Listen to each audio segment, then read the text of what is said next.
अक्सर हमें सुनने को मिलता है कि हमने क्रिप्टो ट्रेडिंग किया, फॉरेक्स ट्रेडिंग किया और हमारा जो बैंक अकाउंट है वो फ्रीज हो गया। तो बैंक अकाउंट क्यों फ्रीज होता है वो मैं आपको आज के इस वीडियो में बताने वाला हूँ। अगर आप क्रिप्टो भी ट्रेडिंग करते हैं तो उसके भी कुछ नियम्स है, तभी आप क्रिप्टो ट्रेडिंग करेंगे तो बैंक अकाउंट आपका फ्रीज नहीं होगा। और अगर आप फॉरेक्स ट्रेडिंग करते हैं तो उसके ऊपर भी कुछ नियम है गवर्नमेंट के, अगर वो फॉलो करते हैं तो आपका बैंक अकाउंट फ्रीज नहीं होगा। लेकिन लोगों की मिस्टेक क्या होती है, वो या तो कोई इन्फ्लुएंस हो जाते हैं यूट्यूब पे देख के कि हाँ इस ब्रोकर में आप अकाउंट खोल लो, मेरे लिंक से खोल लो, इतना डिपॉजिट करो, मैं इतने रुपए आपको दे दूंगा और इसमें आपको ये सारी चीजें प्रोवाइड करूंगा।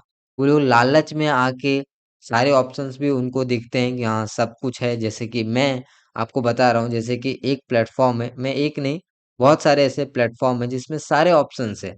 यूपीआई का भी ऑप्शन है, बैंक का भी ऑप्शन है। ऐसा लगेगा कि इसमें मतलब अगर डिपॉजिट करेंगे तो अकाउंट जो है फ्रीज नहीं होगा, कुछ भी नहीं होगा। नॉर्मल हम लोग ट्रेडिंग कर सकते हैं क्योंकि ये ऑप्शन से दिया हुआ है। ये ऑप्शन दिया हुआ है, इसका मतलब हम ट्रेडिंग कर सकते हैं। तो ऐसी ऐसा कुछ भी ऑप्शन नहीं है कि आपको ऑप्शन मिल गया तो आप उसमें डिपॉजिट ही कर दो और उसमें ट्रेड भी कर लो। थोड़ा सा आपको रिसर्च करना चाहिए। कोई भी यूट्यूबर बताए, इन्फ्लुएंसर बताए तो उस पे बातों पे आपको नहीं आना है।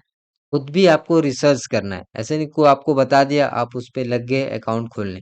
क्योंकि कोई भी अगर आपको कुछ बता रहा है तो वो ऐसे नहीं बता रहा, उसके पीछे उनका कुछ ना कुछ प्लान होता है, उनका कुछ ना कुछ मोटिव होता है। मोटिव सिंपल होता है, पैसा कमाना। ठीक है, कोई भी ब्रोकर आपको सजेस्ट करते हैं तो उससे उनको ब्रोकरेज मिलता है, अकाउंट ओपन करते हैं उसके पैसे मिलते हैं, आप जो ट्रेड लेते हो उसके पैसे मिलते हैं। इवन जो जो इंडिया में रजिस्टर्ड नहीं है, अगर आप ऐसे वाले ब्रोकर में अकाउंट ओपन खोलते हैं तो आपका जो लॉस होता है उस पे भी, जो आपको रेफर किया उस पे भी उसको पैसा मिलता है। मतलब आप लॉस कर रहे हो फिर भी उसको कमीशन मिलेगा। यहाँ तक सिस्टम चल रहा है। और प्रॉफिट आप करोगे तो भी उसको पैसे मिलेंगे। तो हर तरफ से जो आपको इन्फ्लुएंस कर रहा है, बार बार आपको वही चीज सजेस्ट कर रहा है, इसका मतलब वो चीजें जरूरी नहीं कि वो चीजें अच्छी हो, उसके पीछे उसका कुछ मोटिव भी हो सकता है। ये चीजें आपको समझनी चाहिए और आपको खुद एक लेवल पे जाके रिसर्च करना चाहिए। अब मैं आपको बताता हूँ कि इंडिया में जो फॉरेक्स ट्रेडिंग का कितना बड़ा स्कैम चल रहा है और लोगों का बैंक अकाउंट कितने फ्रीज होते हैं। और क्रिप्टो ट्रेडिंग में भी ऐसे ही लोगों के बैंक अकाउंट फ्रीज होते हैं। यूएसडीटी वाला मामला जो है, P to P transaction, USDT को कहीं से खरीदा, ये तो बहुत ही नॉर्मल हो चुका है आजकल। यूएसडीटी कहीं से आपने खरीदा, वो आपने लगाया, फिर आपने सेल किया और आपका बैंक अकाउंट फ्रीज हो गया। तो ऐसा क्यों होता है? जैसे कि आरबीआई ने एक अलर्ट लिस्ट जारी किया था 22 अक्टूबर 2024 को, ये अपडेटेड है और भी पहले जारी कर दिया था, जिसमें आप यहाँ पे देख सकते हैं 88 ऐसे जो एप्लीकेशन है जो कि बैन किया गया था। ये सभी जो है फॉरेक्स ट्रेडिंग प्लेटफॉर्म है। यहाँ पे बड़े बड़े प्लेटफॉर्म आप देख सकते हैं जैसे कि बिनेमो, अक्सर ऐड हमको देखने को मिलता था। एक्सनेस हो गया, एक्सपर्ट ऑप्शन हो गया, आप और भी देख लो बहुत बड़े बड़े आपको प्लेटफॉर्म जो है यहाँ पे देखने को। यहाँ पे आप देख लो ऑक्टा एफएक्स हो गया, एक्सएम हो गया, और भी इस तरीके का बड़े जो यहाँ पे रूबिक ट्रेड है, इन अक्सर आप ऐड भी देखते होंगे कि इसमें ऊपर गया आप ट्रेड कर लो। तो इसमें आप कोई भी डिपॉजिट करते हैं सारे ऑप्शंस आपको मिलते हैं। आप सोचोगे नहीं नहीं ये इसमें तो सारे ऑप्शन मिल रहा है, यूपीआई मिल रहा है, मतलब कि सेफ है। लेकिन यहाँ पे जो खेल है वो शुरू होता है यहीं से। ये जो टोटल 88 ऐप है उसमें सब प्रकार के आपको डिपॉजिट मिलते हैं और आप डिपॉजिट करते हैं, फिर विड्रॉ करते हैं और आपका बैंक अकाउंट फ्रीज होता है। तो यहाँ पे आरबीआई का सिंपल सा कहना है कि ये जो है सभी जो एप्लीकेशन है, नीचे जो कंपनी है वो जो फॉरेन एक्सचेंज मैनेजमेंट एक्ट है जो कि 1999 में बना था, FEMA act, foreign exchange management, उसके तहत ये जो कंपनी मतलब काम नहीं कर रहा है और इंडिया में रजिस्टर्ड नहीं है। अब इस एक्ट के अंदर बहुत सारे चीजें होंगी, ठीक है, उस पैरामीटर के अंदर इन सभी जो 88 ऐप्स है वो नहीं आते हैं। और इसमें आप किसी भी तरह का कोई भी डिपॉजिट करते हैं, कोई भी विड्रॉ करते हैं, कुछ भी अगर आप एक्टिविटी वगैरह करते हैं, पैसे लेन देन करते हैं और आप पकड़े जाते हैं गलती से भी, तो आपका बैंक अकाउंट फ्रीज होगा और आपको जेल भी जाना पड़ सकता है अगर आप बड़े कैपिटल के साथ करते हैं तो। अब इसमें भी कुछ लोग ऐसे चालाकी करते हैं या फिर कुछ ऐसी चीजें बताते हैं, जैसे कि बैंक अकाउंट वो यूज ही नहीं करते। जैसे कि वो आपको आइडिया बताएंगे कि आपको बैंक अकाउंट यूज नहीं करना है, आपको क्या करना है, यूएसडीटी को यूज करना है। ठीक है, अब यूएसडीटी वाला मामला भी बहुत सारा होता है।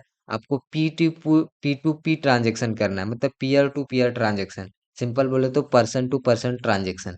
तो ऐसे भी बहुत सारे प्लेटफॉर्म है, जैसे कि मान लीजिए आपको ट्रेड करना है, तो आपको बैंक अकाउंट यूज नहीं करना है, यूपीआई आईडी यूज नहीं करना है, क्योंकि ये तो फ्रीज हो जाएगा। सिंपल है, मैं आपको बता नहीं रहा हूँ ये करने के लिए, क्योंकि यूएसडीटी में भी फ्रीज हो जाएगा, क्योंकि वहां पे भी स्कैम अलग ही लेवल का है।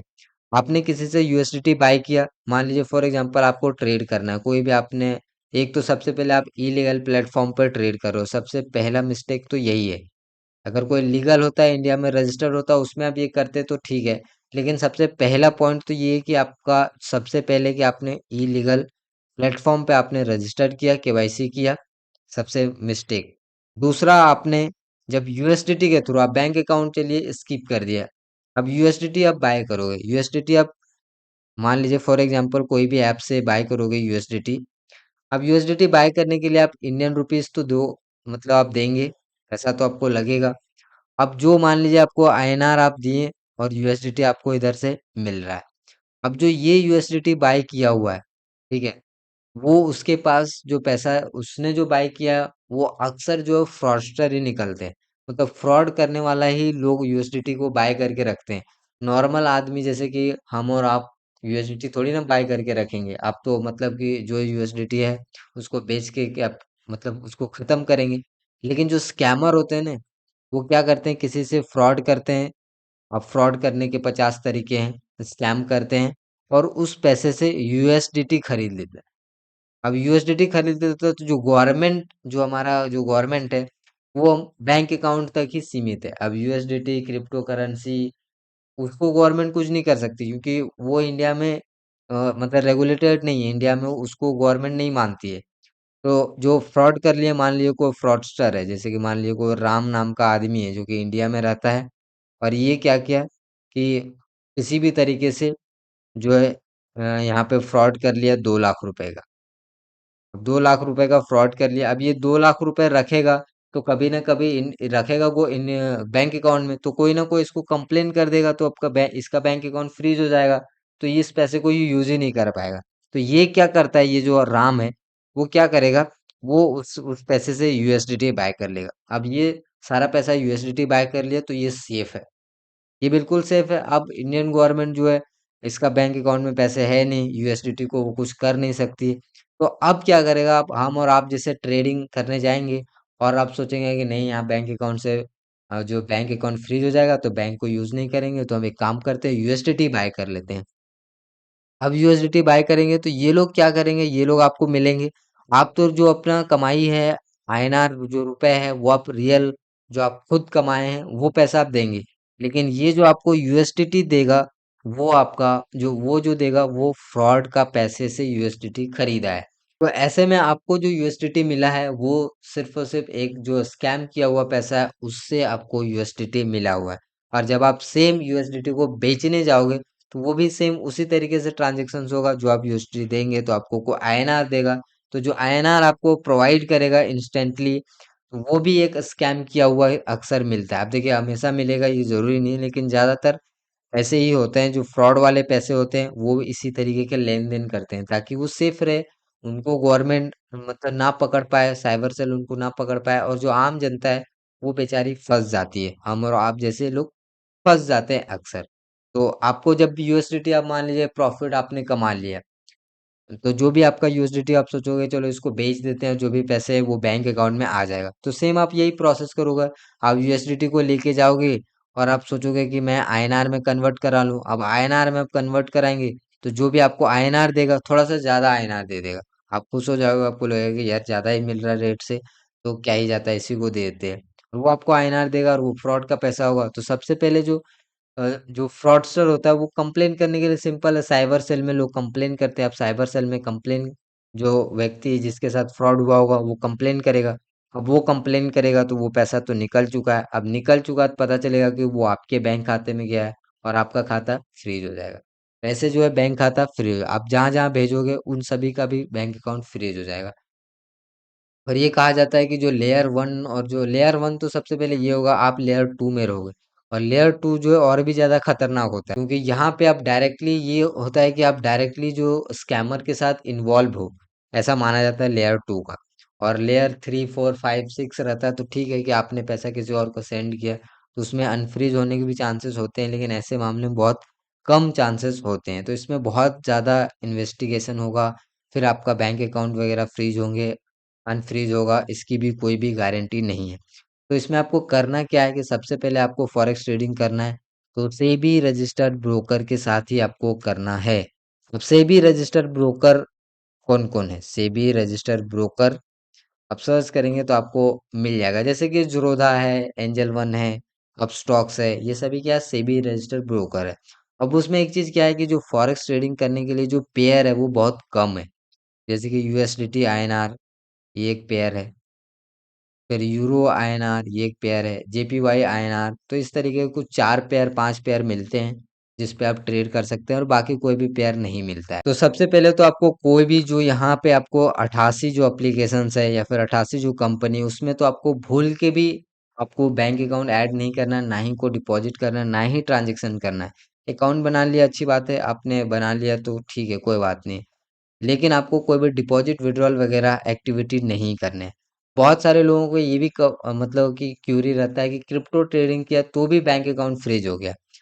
इसी तरीके के जो मामले हैं क्रिप्टो ट्रेडिंग में भी देखने को मिलता है। तो क्रिप्टो ट्रेडिंग भी इंडिया में लीगल नहीं है, इसके ऊपर भी कोई भी रेगुलेशन गवर्नमेंट इसको रेगुलेट नहीं करती है। यहाँ पे बहुत सारे जो प्लेटफॉर्म है जो इलीगल है, लेकिन गवर्नमेंट ने एक अच्छी चीज़ यहाँ पे ये की है कि जो एफआईयू है, जो फाइनेंशियल इंटेलिजेंस यूनिट है, उसमें जो लोग रजिस्टर्ड है, जो कंपनी उसके थ्रू अगर आप क्रिप्टो ट्रेडिंग करते हैं तो थोड़ा सा यहाँ पे सेफ है। मैं ये नहीं बोलूँगा कि 100% सेफ है, लेकिन यहाँ पे सेफ है क्योंकि जो ये कंपनी है, मान लीजिए जैसे कि ये कंपनी है, तो कंपनी को बार बार जो सबमिट करना पड़ता है जो हमारा इंडियन जो फाइनेंशियल इंटेलिजेंस यूनिट है उसमें, कि जो इसके कैपिटल है वो कहाँ पे जा रहे हैं, कैसे मैनेज हो रहे हैं, तो ये डेटा उनको शेयर करना पड़ता है। तो अगर ये कंपनी अगर कुछ क्रिप्टो वगैरह कुछ इधर उधर कर रही होंगी तो उसको वहीं पे गवर्नमेंट पकड़ लेगी और फिर आगे जो है स्कैम नहीं होगा। लेकिन क्रिप्टो में भी बहुत सारे ऐसे प्लेटफॉर्म हैं जो कि एफआईओ रजिस्टर्ड ही नहीं है, उसमें लोग रजिस्ट्रेशन कर लेते हैं इन्फ्लुएंसर के चक्कर में आके, यूट्यूबर के चक्कर में आके, और फिर उसमें डिपॉजिट करते हैं, विड्रॉल करते हैं और उनका बैंक अकाउंट फ्रीज हो जाता है। तो इंडिया में अगर आपको क्रिप्टो ट्रेडिंग वगैरह करना है तो हमेशा जो एफआईओ रजिस्टर्ड प्लेटफॉर्म है, एक्सचेंज है, उसके थ्रू ही करें। अदरवाइज आप जो है अगर बिल्कुल सेफ रहना चाहते हैं तो ना आपको क्रिप्टो ट्रेडिंग करना है, ना आपको फॉरेक्स ट्रेडिंग करना है, कुछ मत करिए। सिंपल आप इंडियन मार्केट में ट्रेड करिए जिसमें आप 100% मतलब सेफ है। अब देखिए इंडियन मार्केट से अगर आप पैसे नहीं कमा पा रहे हैं तो आप ना तो क्रिप्टो में कमा पाएंगे, ना आप जो है फॉरेक्स ट्रेडिंग में कमा पाएंगे, क्योंकि कोई भी मार्केट इतनी आसान नहीं, इजी नहीं है। ठीक है, तो आप ये लालच करना बंद कर दीजिए कि मतलब फॉरेक्स ट्रेडिंग में फलाना आदमी हेल्प करेगा, मुझे कॉल दे देगा, मुझे लाइव ट्रेड दे देगा और मैं पैसे कमा लूंगा। ये सब चीज़ें जो टेम्पररी है, ठीक है, लॉन्ग टर्म में आपको ये चीज़ें काम नहीं आएगी, तो आपको ये बात समझनी चाहिए। तो आई होप कि आपको इस वीडियो में मेरे पास जितनी इन्फॉर्मेशंस थी वो मैंने आपको बता दिया, और आई होप कि आप इस तरह का कोई भी मिस्टेक्स आप नहीं करेंगे। तो उम्मीद करते हैं कि आपको अच्छा लगा होगा। बाकी मैं आपसे मिलता हूँ अगले वीडियो में, तब तक के लिए बहुत बहुत धन्यवाद।